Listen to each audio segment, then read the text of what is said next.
All right, guys.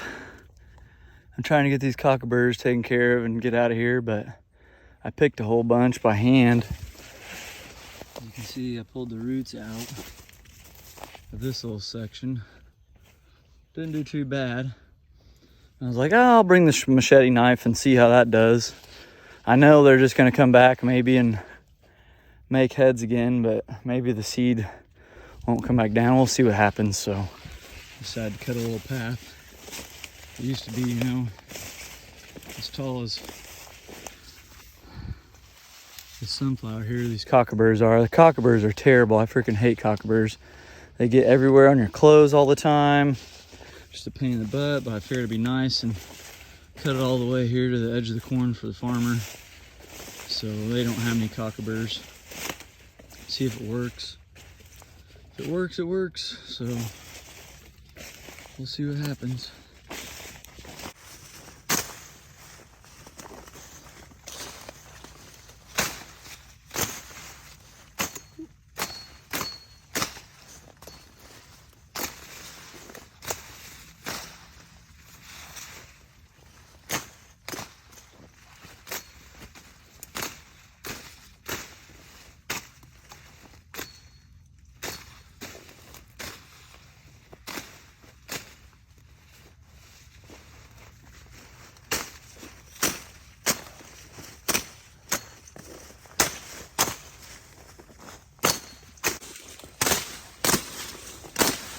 Cockaburs, dang things, I just hate them.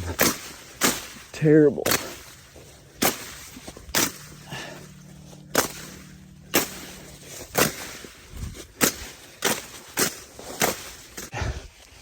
Well, I think that's enough cockabur cutting for the evening. I'm wore out, so at least we got a couple of them cut down, a couple strips. Just really need to bush hog them over, but can't do that yet because we gotta let them the heads come out on sunflowers. So, but that's all right. All right, well, we'll catch you guys later. Like I said, the weeds are just bad in this one corner, but we should hopefully get some spray next year. But if you can't control the weeds with spray, get your own machete knife. You can come out and try to get them best you can. It's like 90 degrees outside, so. All right, we'll catch you guys later.